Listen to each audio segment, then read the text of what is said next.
is Get Valiant. Get Valiant 2 right now. The John, big 201. It got big and it got bigger, and we're in 2022, and yeah. Yeah, happy New Year's to anyone listening to this, and we're definitely hoping for a big year from Valiant. Hoping for the year of Valiant 2022, kind of like the rebirth, the remix of it, and launching out from there, and starting fresh with some things and some stuff, just digging in deeper. So I'm happy to be a Valiant fan right now and be talking Valiant right now. Exactly. It looks like there's a lot of cool stuff on the horizon, so we're gonna start. I can't remember what we decided to start with though. If we're gonna go with the good or the bad. I think we're going to start off with the bad because we got to give knowledge, and a person that we've all appreciated was their art, and we want to definitely couldn't go without saying, rest in peace to Ryan Bodenheim, artist, cover artist. I believe Ryan did some interior here and there, not a whole lot, but definitely some awesome covers, Ryan Bodenheim. Yeah, he passed away just before Christmas, and then the news didn't come out until a couple days after. And I was telling John, I was telling Hooser, I was like, it was just really jaw dropping, I'd like to hear the news of this, because it just kind of came out of nowhere. And I'm such a fan of like his style. He's got such a great, clean style. If you look at some of these covers that he's done, and we have them up here on display, but also if you're a Valiant fan, you probably own a few of them. That's usually up on my wall. I have that one up on my wall. I have another one of his. Is that the annual? Is that the Bloodshot annual? That's the annual, and then I have a Bloodshot Reborn. God, what was it? I forget which one it was. I don't remember what number it is, but a couple of 11 by 18s that I was sent out from Ryan. So. Yeah, I think I've got a couple prints, and they're not displayed. They're just in my little print book. But he had just such a great style, and he seemed like such a good guy. My only story about having anything to do with him is that a friend of ours who used to watch the podcast and listen to it, our friend Tor, who I don't think he is around and stuff anymore, he's got one of the Salvation covers tattooed on his leg, the one of issue 7. Speak of the Devil. Yeah, right there with Bloodshot. His eyes bleeding, and it's got the. And that was the blackout issue too. That was the one where Jeff Lemire did nothing but black ink. Yeah, so I think he was trying to sell this page for a while. Ryan was, and we were like, oh, we know the guy who's got this tattooed. Like, we're trying to make it work, And sadly, that's the only interaction I ever had with Ryan. He seemed like a great guy. He definitely was very, very talented. His style of art is just my favorite because I'm a big fan of Jeff Darrow and guys like that. And if you look at his art, it's just so busy and clean. There's a lot to it. I do think I feel like he filled in, and I think it might have been for Juan Jose Rip one time but I do think their artwork very similar within that rendered quality. Yeah. And it's just it's so detailed.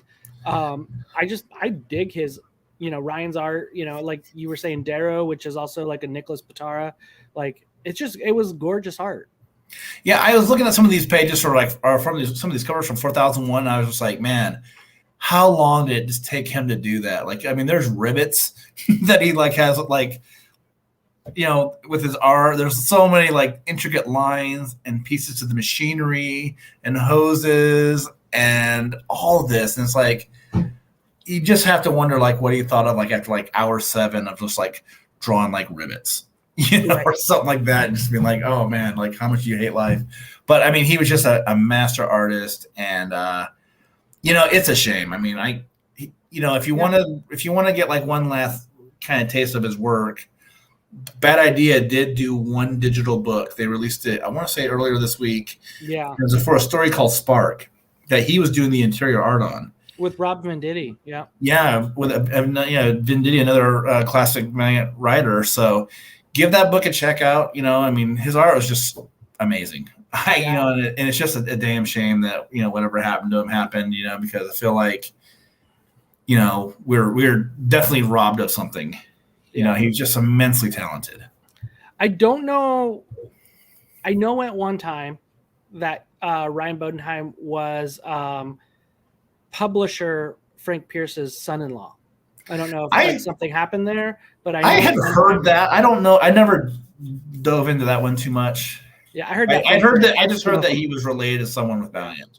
Yeah, I heard that from Frank. So, but I don't know if something happened later on. Things happen, But yeah. So I think there was some connection within the Valiant family, and definitely some really cool art that was really great to have while we had it, and wish his family and friends and all the fans that liked him, condolences out to those. So yeah, our condolences definitely. And if you want to look at some cool stuff, this dude was like the master of like the interlocking covers. I feel like absolutely, there are so many cool interlocking covers. I want to say like his 4001 covers was like a giant whole thing of like Rai fighting New Japan. Yeah.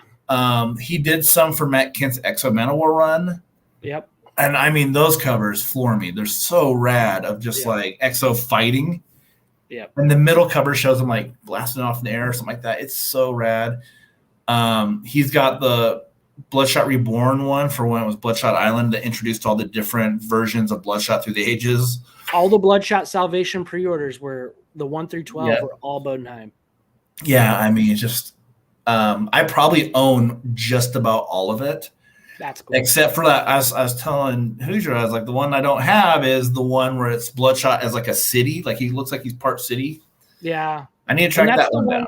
That's the one Valiant posted as their announcement for it. So, but it's it is sad, but great art. Oh my gosh, I enjoyed the covers. I loved the details. Mm-hmm. But so wish that one well. I think you could. They're asking to support in his name with the what is it, the Comics Foundation. The Hero Initiative. And so in Ryan's name for that. So if you feel like supporting, that would be a great way to do so. And you should check out Hero Initiative anyway, because they do some stuff with Valiant. That's who published the Bloodshot 50 book last year. Mm-hmm. I think they sell exclusive to them a hardcover version of it. But it shows they had a bunch of eBay sales last year raising money for creators, and they were just different versions of Bloodshot sketch covers. Mm-hmm. So they do stuff with Valiant. Check them out. They're awesome. They're all about giving back to creators. Yeah, definitely help with some legal funds and whatnot for creators, give them a little bit of a back. But we moved from, sad but great, because we got to look at some beautiful art, to what Valiant kind of has a little bit ahead of themselves in 2022, and we got to get a little preview of the Valiant Free Comic Book Day 2022. So yeah, and I can't remember who is it. Dexter Soy who's doing the cover. Dexter Soy's cover there, yep, with Veronica Gandini with the colors. Yeah, that's a great looking Bloodshot cover, and it's very Shelby like, right? Yeah.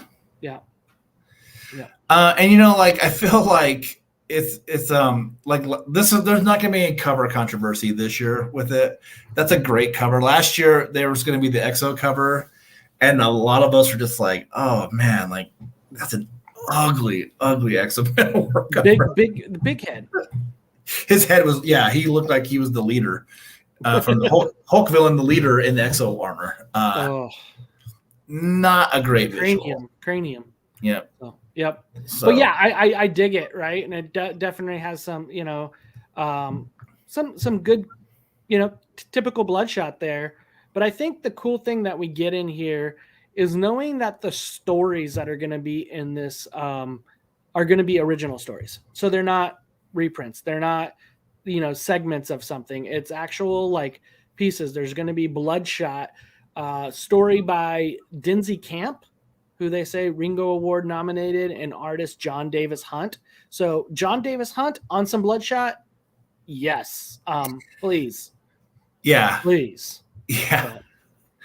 If I was to say, I mean, we all liked what he did with Shadow Man, so it's gonna be awesome having him on Bloodshot, even if it's for a little bit of a story.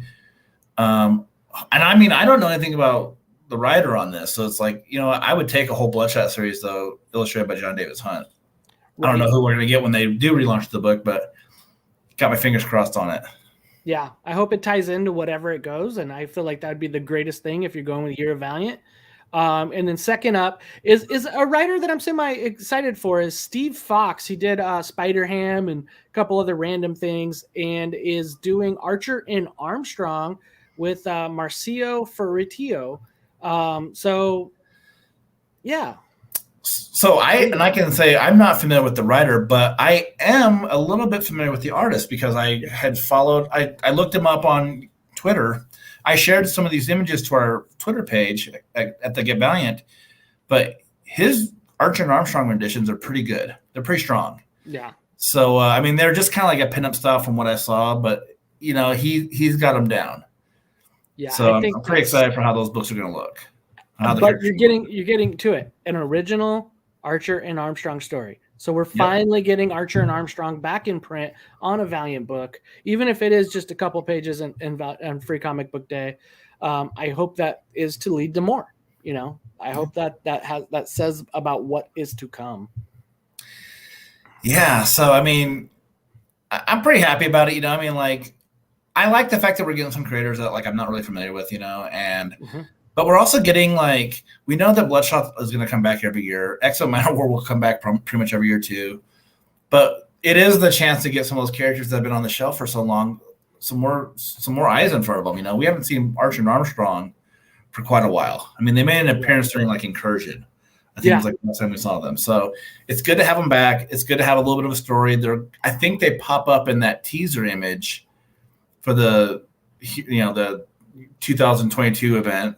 Or not event, but like the big splash page, so like, the one that was on the holiday thing that they sent out. Yep. Yeah, so it's like if that image is going to be any indication that the characters are going to be published, that's great because it did show a lot of the people that we haven't seen for quite a while. So more Archer and Armstrong is always going to be a good thing. Yep. Well, and then there's another story that's coming out, and it's I enjoyed the story, and then they're adding a new artist on this, and that's going to be Mike Norton with Jeff Parker on Ninjak. So a new Ninjak coming with Mike Norton doing art, and I've enjoyed what Mike Norton's done art, and I think that's going to be a good kind of combo of having those together. That was teased on the last issue of the last arc of Ninjak with Jeff Parker, that Mike Norton's going to be kind of taking over with the next arc to come with that. And so I'm all for that. And then we're getting a little bit of some other stuff with Shadow Man and X-O Manowar too coming out within that. And that is going to be May 7th, 2022, Free Comic Book Day. Yep.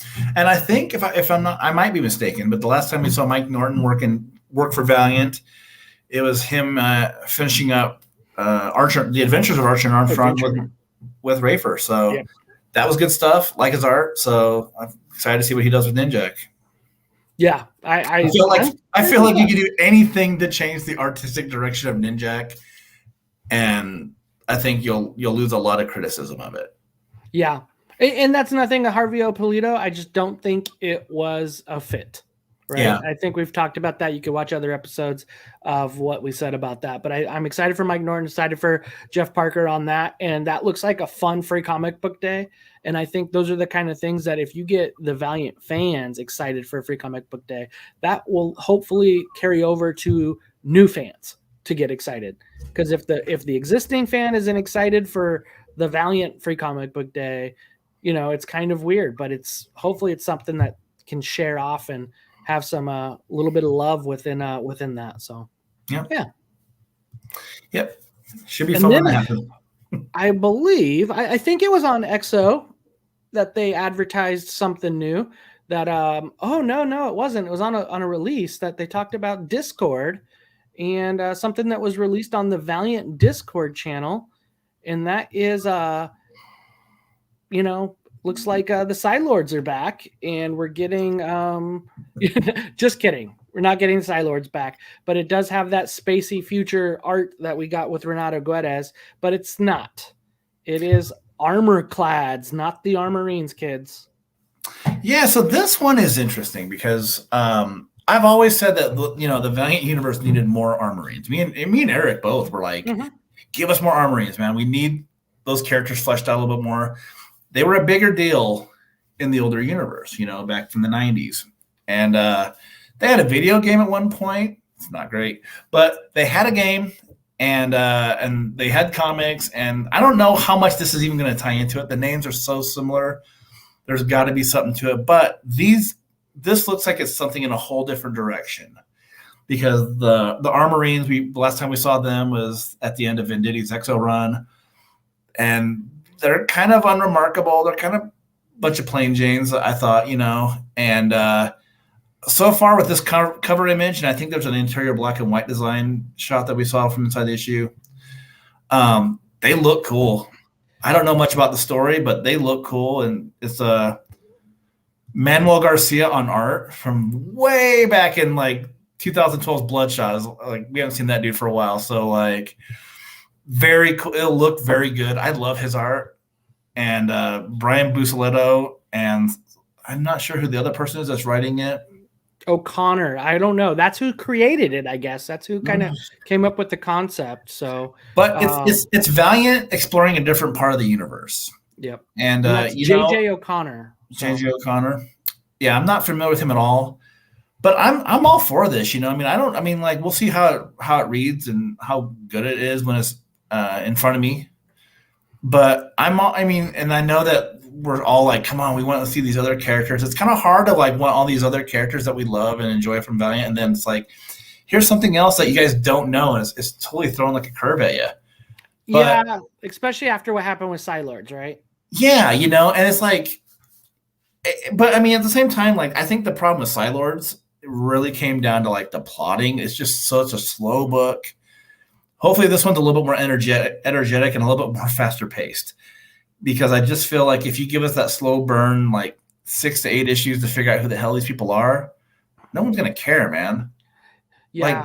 Like, not everything needs to be so drawn out, but I don't want to harp on that part yet, because we don't even know, but it does, like I said, it looks like a cool book. It's a new part of the Valiant universe we're going to be exploring, kind of like Psi-Lords, kind of like, a few books here and there, but I'm all for it. And we didn't see these guys in that poster image.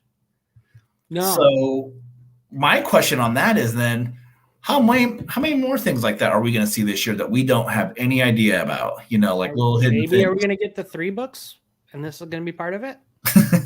Hey, they got to do something if they're going to put out all those books anyway. They got to at some point give us more. We'll see. Yeah. We'll see. Everybody's got a paper shortage, and there's so many factors right now with the comics and for everyone. So, but this looks cool, and yeah, they released this image on the Valiant Discord, yeah. And that's a whole nother beast, I couldn't post in there for like a long time for some weird reason, like signed up for it and I couldn't use it. They've got it, but like it's not quite what you'd think, as far as like that kind of thing goes. I belong to a bunch of Discords, and like one of the first channels on there, they're just talking about like NFTs. But, yeah, there was too much NFT talk and too much NFT, not enough Valiant talk, Yeah. But and I think some of the people are they're just hanging out and they're like all day long, like waiting for an NFT to drop, like or something for the digital. It's weird because there's that, but I feel like I'm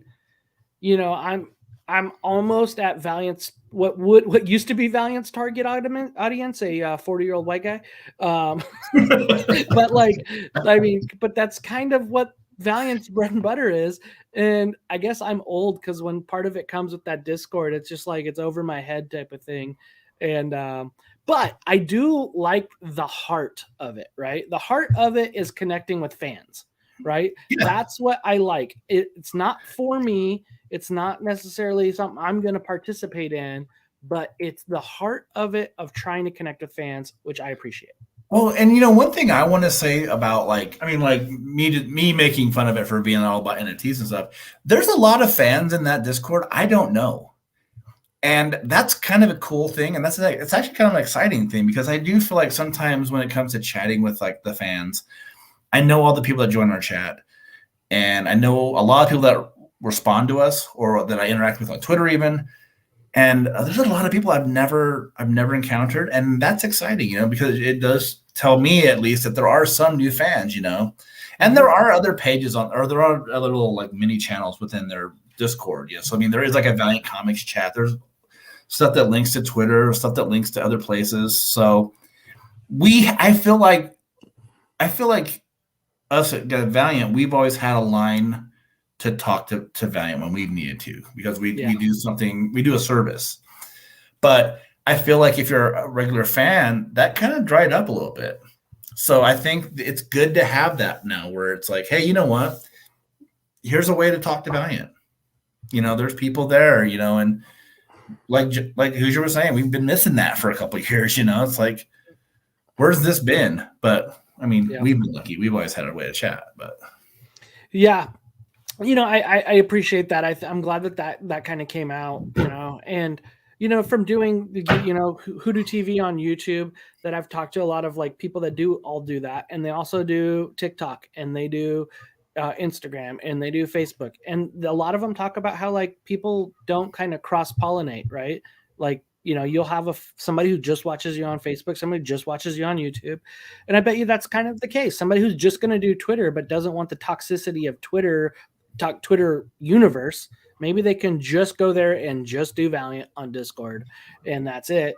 As long as it stays healthy. And there's some that are going to stick to the website, valiantcomicfans.com, right? And just do the old school forums. Because there's not many that cross over to the Facebook Valiant Comic Fans that do just the forums. So, I mean, it makes sense to be in all the places. But I don't think trying to make stuff exclusive is always the greatest idea, to where you only get information through this source. We're only dropping this here. You know what I mean? Drop it everywhere. Get us the information, to the platforms. I know that there's other, things around that kind of feel like they play games within how they're putting their stuff out. And, it's, the world's difficult enough that we don't need to play games to get the things we enjoy and we want to give money to. I think, God, I like how that all sounds. I like less of the games. I just want to pay my money to get the thing. I can't do that content. I'm here for the comics. You know what I mean? I'm here for good stories. I'm here for good art. I'm here to, get characters that, can get invested in. And, and if I get some good, comics that turn out to be valuable down the way or something like that, that's just a byproduct. That's not necessarily the goal. So. Yeah, I think Discord's a good thing. I like it. I use it with other things. I use it for Fallout 76. I use it for a chat on collected editions that's got like hundreds of people in it. So I'm very familiar with it. I feel like as an old person, like an older gamer, I shouldn't have any business to do with it, really. Like, it just seems like it is populated by like younger people. But like at the same time, like if you look at this fan base, and I mean, I'm taking a shot here at people, but like, man, this fan base is old. Okay, like we have some old people in this fan base. I'm 44, and you're in your 30s. I'm getting there, but I don't know a lot of young 20-year-olds that are like picking up all these books and loving them, But like, there hasn't been that much exposure outside of comics to these characters, So it's like, if this is another avenue for younger comic fans to pick up these characters and check them out, that's awesome. I feel like sometimes I shouldn't be in there, because a lot of it's just over my head, but I'm trying to learn with it. I'm trying to understand it. I'm open. I'm approaching it with optimism. Yep. So we'll see how we go. Like when I went in there today to be like, since you said something, now I have to go grab it. Give me a second. I'll talk while you do it. I was going to say, when I went in there today, I was like, hey guys, get Valiant tonight, and people were just like, what is that? Like, is that something to do with like NFTs? It's like, no, nothing like that, So you talked about young people not really being into Valiant, but I have to show this little piece of art I got from the 7-year-old, right? You take it what it is. You can guess who it is. It's like, oh, it's one of your favorite characters. It's Bloodshot. So 7-year-old painting of Bloodshot. So is that on a canvas? It's on a canvas, yeah. That's great, man. Yeah. He wants a new video game, so $79.99 will get you this. So, yeah, my kid just paints cats. Things like that. Here's some cats. But we, we got a lot of those canvases that my daughter's painted, and I'm just like, oh, I gotta put those up. But I haven't got any like Valiant characters yet, man. Jeez. Oh yeah, I get some cool things like that. Some cool Valiant, like, and then the 7-year-old also made his own little comic book of Bloodshot. And, that's great. Yeah, it should have been Rising Spirit, but it wasn't. But I kid.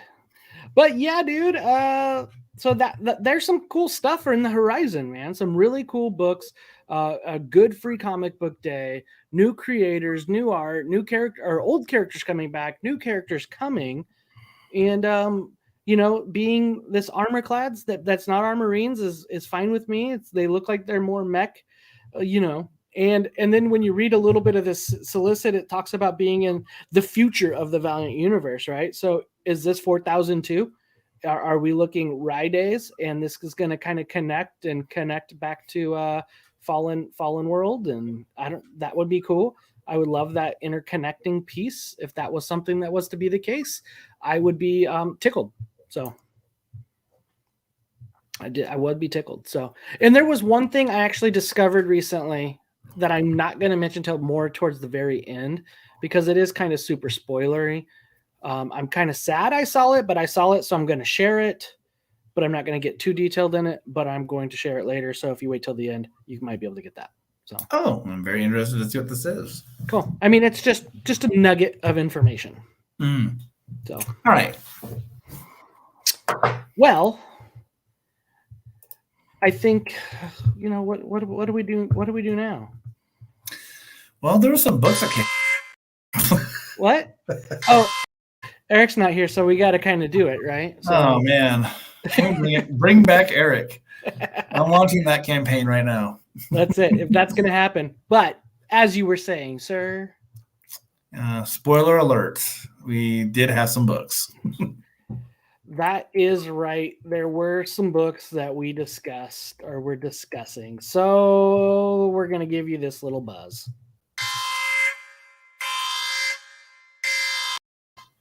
Read the books, because it's not our fault now.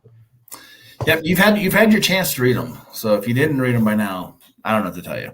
I guess I didn't even ask you. Do you want to get with? I guess it's already up on the screen. We're doing it. So The Harbinger #3 came out with Collin Kelly and Jackson Lanzing doing words, Robbi Rodriguez on art, Rico Renzi on colors, Hassan Otsmane-Elhaou doing letters, covers by Robbi Rodriguez. I love this one that we're seeing in the background of Adam Pollina, and then Damion Scott did the pre-order one, and then Audrey Meeker on assistant, and this one's Lisa Hawkins and still has Heather attached to it because I believe it's just the first arc of Harbinger. And so Heather Antos as well, Lisa Hawkins as editors. Yeah, I want to chime in on that cover. It's awesome. I love this cover. Adam Pollina's line work on it is just really, really superb on this one. I dig it because it really tells such a cool story. And I think that's what we had talked about is how, yes, it's kind of just a bust of the character, but it's telling the story, if you know the story a little bit, of the demon inside of Pete, right? And it's really kind of this cool image. Like it's damn cool. I love this piece. Well, and it just feels really relevant. I mean, actually, both the covers that you show are very relevant to this issue. But I do think like that Pollina cover just really, I feel like kind of nails down what this issue is. The two voices inside of Peter. Yeah, I that's kind of my thing too. I dig that. So kind of why I used it as kind of like the channel art for the day. And I mean, and with this issue, we do kind of see like the full suit of Peter's like superhero outfit. He's covering his face. He goes into Y and everything, and then for the most part, this issue is just a big fight between him and the Warning. Yeah. Except that he's ready this time, and he kind of understands like what he needs to do, how he handles it, how they're going to handle it. It is pretty cool, Like, I mean, it's sometimes like when you describe these issues and you're just like, oh, there's just a big fight and that's it. Like you could really just kind of nail down what the issue is with that. But I felt like this one did really go into a lot of like a tiny bit of science into like what he's doing, and it brought back a little bit of what this universe is, like the people that kind of coincide with Peter in it. And that image right there, if I had one thing I was going to knock, that issue that image where it shows him flying off, he almost looks like a little kid. That's my only thing, like his face and the angle, like like I'm just like, oh, he almost looks like a little kid. Like it looks like a boy wonder picture, right? Like Damion. Yeah, like if Robin got like some attitude and like was gonna go bust some ass. But you know, I definitely agree with you. It does give some good kind of backstory to it too. It does show some reserve in Pete, because Pete, you know, like is being acknowledged that, hey, you have this power. Why don't you just listen into people and you'll find out where these people are, and you can find is it ego? Ego. Yeah, ego. Little ego. And Lego my ego. you'll find out where ego is. But Pete's like, no more reserve. I'll listen, and you know what I mean. I'm not going to embrace take that over on people anymore. I'm going to have a little bit more reserve to my powers, and so it's showing some maturity of Pete finally growing up. And you know, to a lot of it, you know, with Pete and his powers, that was part of his addiction, because there's been a lot of Harbinger and Pete with addiction, right? That was kind of where the core of it happened in 2012. And power, or the, you know what I mean, the ability to not be able to withhold or reserve that power, was also something that was an issue for Pete. And I see that this is kind of going to that same theme to it. And then just I'm going to put a mask on my face because you guys know Pete, and I don't want to be that Pete anymore. And so let me kind of, my, you know, secret identity is, you know, who this person is. But it turns out kind of like the people in this psiot city really know that it's Pete, but they appreciate what he's doing and standing for. So I thought that was kind of cool. Yeah. And you know, I like what you're saying about, like, you know, Pete maturing, because I feel like we should have had that with Harbinger Renegades, and we didn't get that. Mm-hmm. You know, but like here, like I just feel like this is like a logical next step in the character, you know, and he's taken on these people, and just kind of a tone. Like I feel like he kind of atones like for like a lot of his wrongdoings. Like not. I mean, that's just what his story really is atonement, you know. Like I mean, like you don't want to see it go back to being like the dude with problems. And I hope that's what I hope this going forward, this Pete that we see is the Pete that we're going to get, whether it's in the costume or not. That part doesn't really necessarily matter. But I like this Pete that's like responsible, and, you know, he's owning his shit. Right. Say, you know? Right. And I hope, like, and it's such an easy model that somebody can do to a degree, is you're dealing with somebody in recovery, right? Somebody that's, you know, gone through certain situations in their life, and they're recovering. They're you know, making atonements to their wrongdoings. Yes, there may be guilt and shame there, but there is kind of like this, you know, I'm turning over a new person. I'm working on myself, and there's continued pieces to that. So I hope that they kind of keep on to that thread that's kind of built in with Pete. Yeah, I mean, and he dispatches the members of the Warning that he goes up against. They're not all in this issue. There's a couple of them that are in other places that we don't know their whereabouts. But I thought that was cool. I like the last one where the person's just like, I was just trying to make you forget for a little bit, you know. And, you know, Pete doesn't like people mess with his mind, so he shuts it down. Not after his PTSD with Toyo Hirata, right? Yeah, you know, so it's like, and then, like, you know, like there's that struggle within the issue the whole time, you know, and there is that other version of Pete that's out there. And I thought that it was kind of appropriate that character's name is the Renegade. You know, after all the publishing stuff that we've gone through, I actually kind of like that was what the character's name was. You know, Pete's other side is the Renegade. But I thought it was a good issue, you know, like one thing about it is, like, I mean, this is only issue 3. So, like, I mean, like, we met the Warning in the first issue, and then we had more of them in the second issue. And now, like, he's kind of like kicked their ass in this issue. I'm just hoping that the pattern is not just like a whole lot of them in every issue, I guess, you know, like, let's see where the rest of the storyline goes, I guess. But I'm hoping that, like, there's 2 more of them left. But, like, I mean, I'm curious to see, like, obviously, like, how Pete deals with, like, his other half. But, yeah. And I feel like this is a good setup story, right? It may be quick kind of giving it to you, right? But when you look at kind of a lot of story plotting, right? In the beginning, it kind of, here's an example. Here's a taste of what's coming with Pete, right? Kicking ass, kind of coming a new, and then here's this new bad that's kind of a bigger bad. We'll see who the renegade is, more detailed, I think. And there's going to be more of that with future issues that make it exciting. I do think he goes in and kicks ass, but you know what? He should kick ass. He's Pete. He's, he is the Harbinger. He is the, the great destroyer. And like, he's the most to all the, one of the most powerful Valiant characters in the universe. I mean, next to what Divinity, but should be more powerful than Toyo Hirata. And he's pretty cool. And I hope we get some more tie-ins.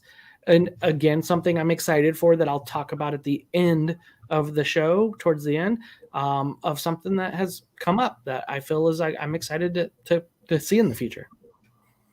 Yeah, and that power that he has. I mean, like he should be the kind of character that like kicks ass, takes names. And like one thing I always thought was kind of bunk with Renegades is that like you see this Pete that's like meditating in space and he comes back to Earth and like just like no-name psiots are kicking his ass, and like so here I'm like, I'm liking this. I'm liking where Pete's going. We're establishing his powers here. We're showing how strong he is in the face of like multiple other psiots. So, but that's what I want to see, man. Let's see this dude really like tear it up. Let's see like let people. I mean, like let's see the reason why Pete is a feared guy. Essentially, like there's so much talk within the issues, every issue, about how he's like the most dangerous psiot on the planet. He's the number one terrorist and things like that. Let's see that ability. Like, let's see them like turn this shit up to 10 and see what he can really do, But great issue. I'll probably only go like about a 3.75 on this one. But like it's still a good issue. I mean, like that score might seem a little low to you guys, but it's still just we're still dealing with like a really good book. And I'm really curious to see how they do this like renegade thing, because I feel like sometimes like having like an evil version of a character, like you can go like in some cool places with it. And I feel like sometimes it gets a little played out too, and they're not that exciting, they're not that fun. So hopefully this is more like Good Ash and Bad Ash from like Army of Darkness, and not like I don't know, something else. Well, that's good to hear that you kind of went with that route. But I think I'm actually going to be a little bit higher because Pete's one of my, characters that I enjoy. He's one of the, I like a flawed character, right? Don't want the completely character that's got it all together sometimes, because that's not entertaining. Yes, Pete's screwed up. Yeah, Pete has some things, but a redemption story is also good too. And I think I've always been waiting for that with Pete's redemption story. And so I'm going to be giving it a 4. I think it's solid number 3. You get to see how tough Pete is. The art, Robbi Rodriguez's art, continues to be like very entertaining, right? That punk rock Akira. And it's got a cool story. I like the bringing of its own little area, the Psiot City. I think I was joking I might have said it on the show that it reminds me, living in Seattle, of the Capitol Hill, Seattle, the CHOP, right? Kind of reminds me of that autonomous zone that was in Seattle, Washington in 2020. And, it's kind of going within that, but it's kind of these psiots, right? They're off to the side. They're kind of pushed aside. They're being picked on by the police and whatnot. And so there is some parallels of real life happening there, I guess, but Pete is the story. Pete is the guy with redemption, and he's out there trying to do good and, change his image. So I enjoyed it. So all the way. Yeah. This image that we've had up, I really like this image of him just kind of like floating or flying. And I think it's a good way of seeing like some of the detail in Robbi Rodriguez's art. The colors are just excellent on this issue.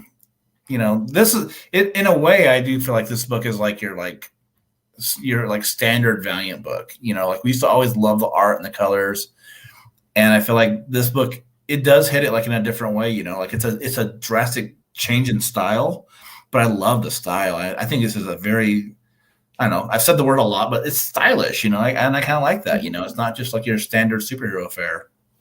Right. Yeah. And I feel like right now that the creators on this are really getting the characters. I feel like there is some understanding from Collin and Jackson, and that's exciting for it. And yeah, interested to see what comes further on it. So, score 1. Well, that wasn't the only book we're here to talk about. While Harbinger's just getting going, something's turning around. So, X-O Manowar number 9, the last book of this series, writer Dennis Hopeless.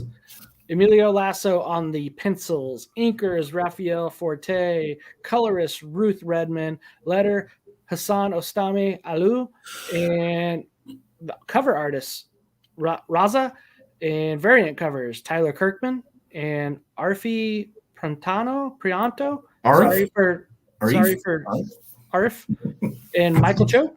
Arf. Was that Arif?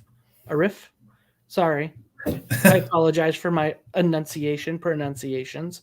And Audrey Meeker and Rob Levin doing the editing on this book. Yeah, so this one, kind of a divisive run of X-O Manowar comes to a close, and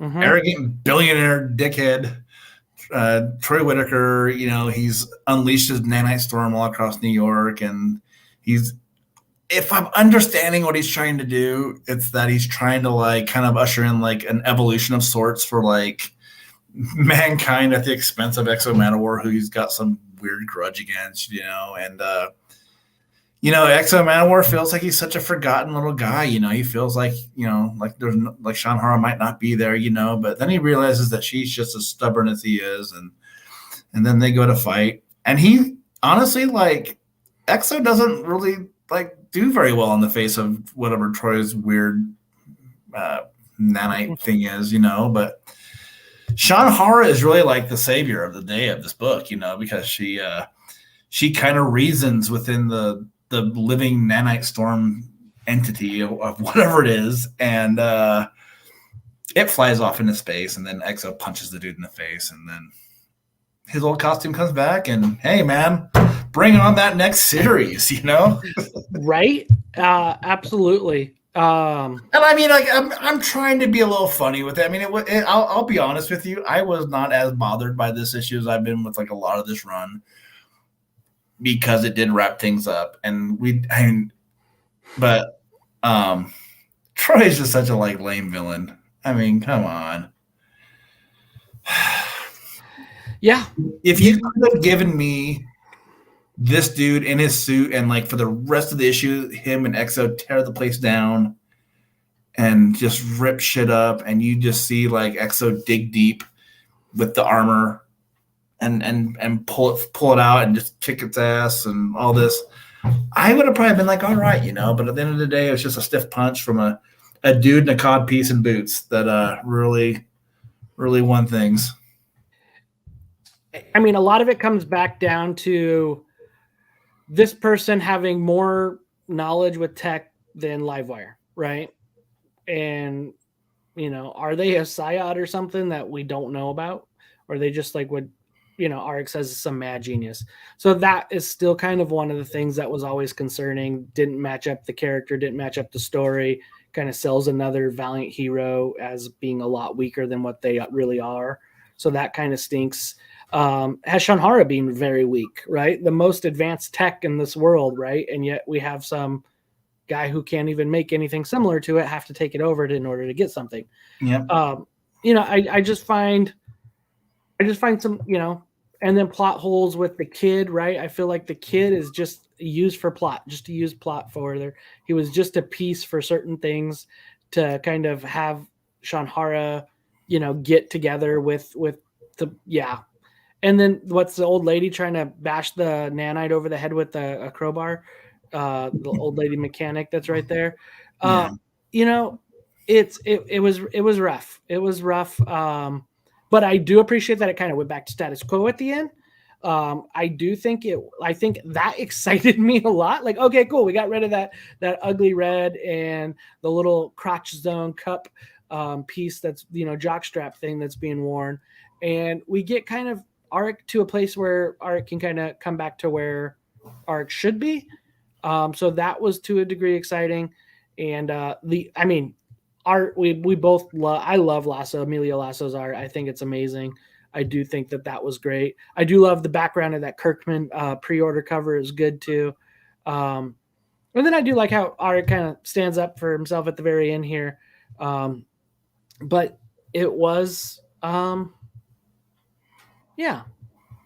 Yeah, I mean, look, none of us, we haven't loved this run. I mean, we've been pretty hard on it. And that's not going to change with the ending. Mm-hmm. Oh man, that Michael Cho 9 cover is good too. Yeah. But the thing is, like, for me, this just felt like too much of a departure from the character. Like Auric is such a badass when he's not in the armor. You know what I mean? Like, he doesn't need the armor to be a tough dude. Like, he's the kind of guy who wouldn't be self-doubting himself and doubting others. Like, he wouldn't care. Like, he would just fight, So, like Jacob, you don't even know how true those words are. I'm glad this one's done too, Yeah, like a bad Elseworlds. Right. But so, like, I'm real glad this is over. I mean, and I'm not trying to sound like Valiant can't do different things. I just don't think this was the different thing to do. It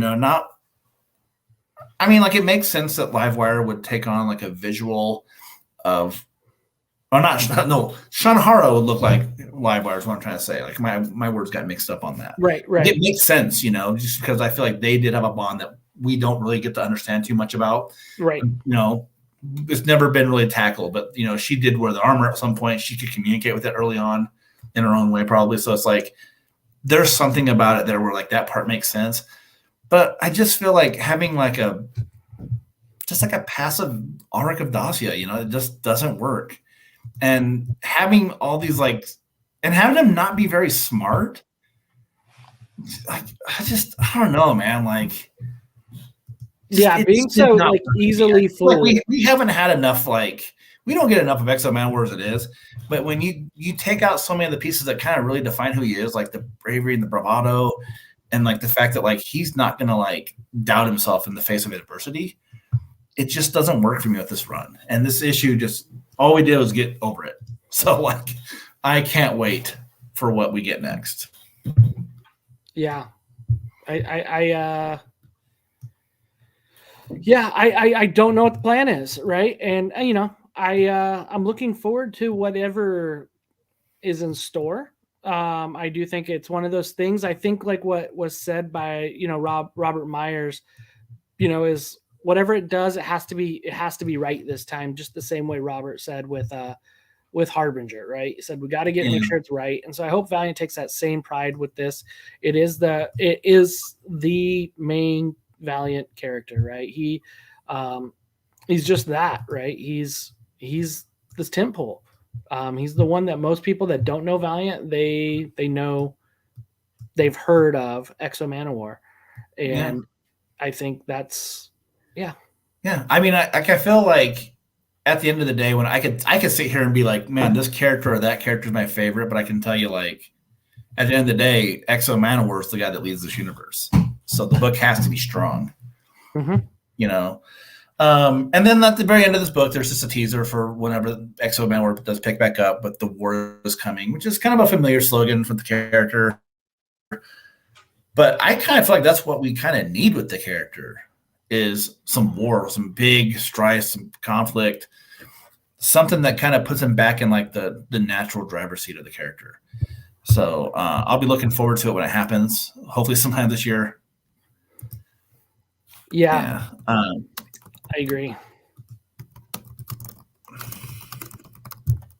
Oop. So we just had to respond to something. I felt like, yeah, but he is. I mean, he's like I was responding to a comment where it's like, X-O come back like in a couple of years. It's like he can't be gone that long. Like you can't have X-O gone that long. You can't have Bloodshot gone that long. Right. Yeah. They need to come and back. After that, then it's like you can have some people gone for a couple of years. Yeah, but I mean, like Fox Be Hungry, he's passionate about this stuff. In fact, if you guys should go look him up on Twitter. He's got an amazing set of bound Valiant books. I mean, they are top notch, man. He has put a lot of passion into those books. Man, that comment right there about the sales, that's a hard one, because if they don't have the sales, you can't hope that issue 10 is going to pick back up and be big, but like as much as it sucks, and I've complained about this a lot on episodes, they're better off doing another number one, because that's the same when they do it, there's going to be probably 20 shops that are like, hey, we want to do an exclusive X-O Manowar cover. And those shops are going to sell those covers to allow their own individual fan bases.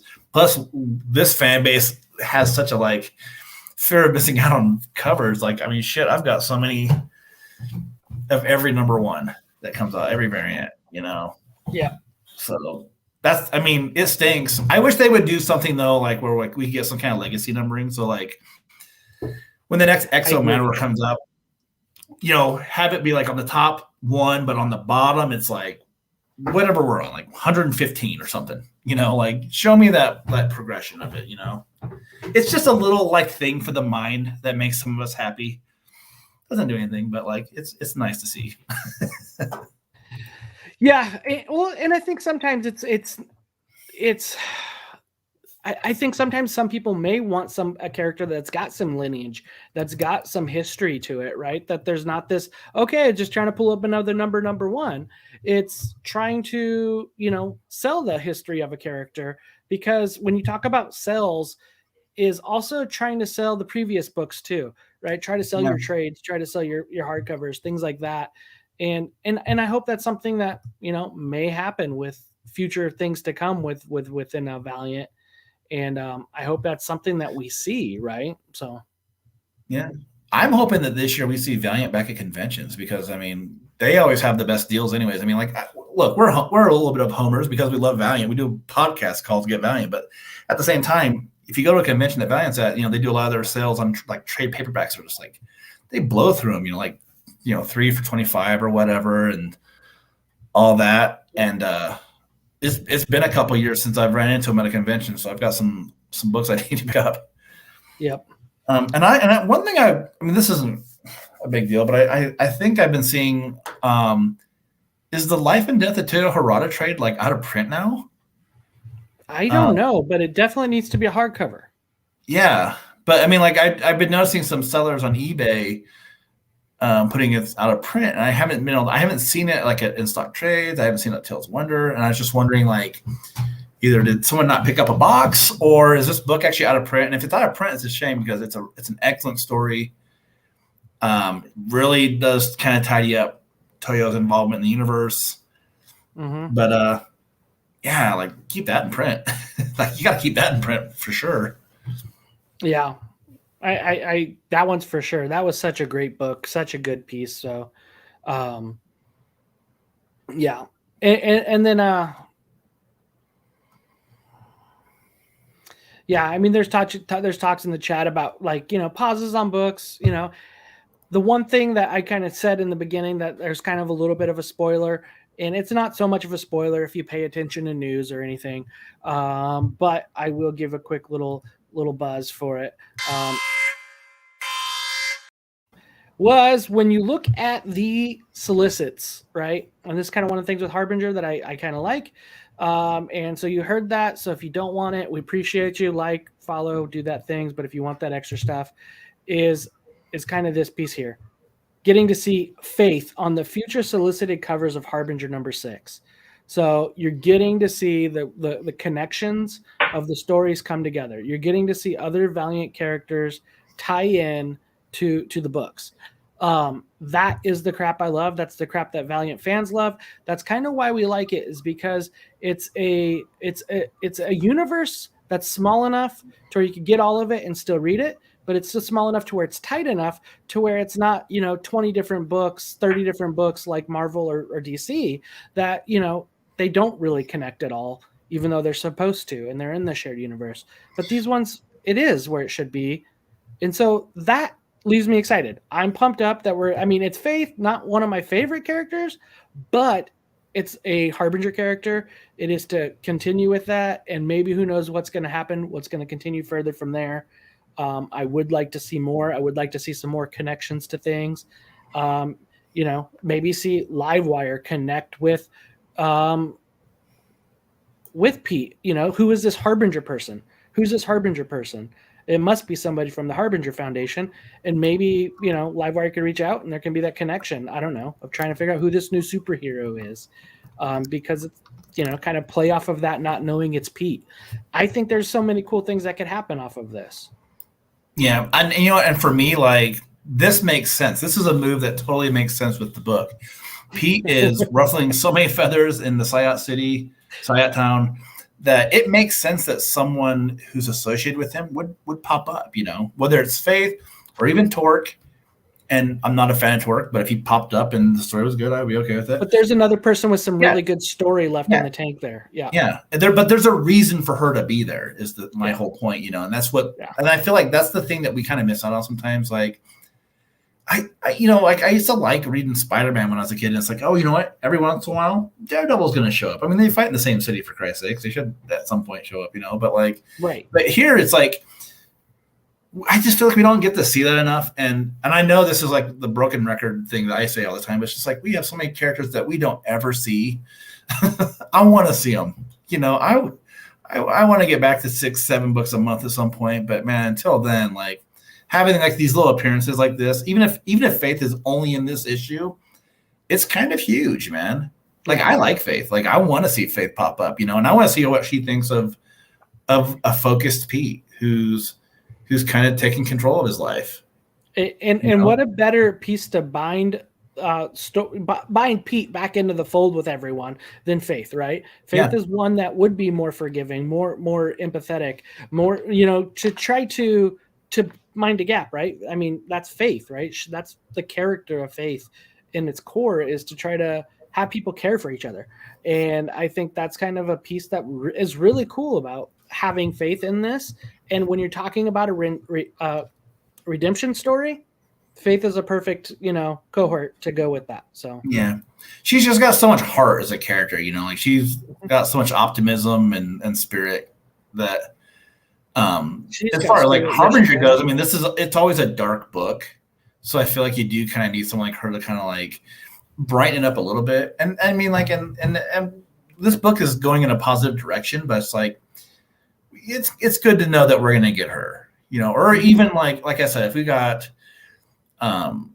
Torque or Chris, but I feel like Chris has to be a bigger thing. I feel like to bring her back, but. Yeah, this will be great. I'm way excited for this. I didn't know about this either. Oh, really? Okay. So yeah, I was quite surprised when I came across this cover, grabbing the kind of slides today, and I didn't read the solicits. I was kind of staying away from them. But here's one of the cool things that I picked up from the solicits, right? March 30th, Harbinger number 6. March 16th, Shadow Man number 7. And then March 23rd, Armor Clads number 1. 3 books in 1 month. Boom.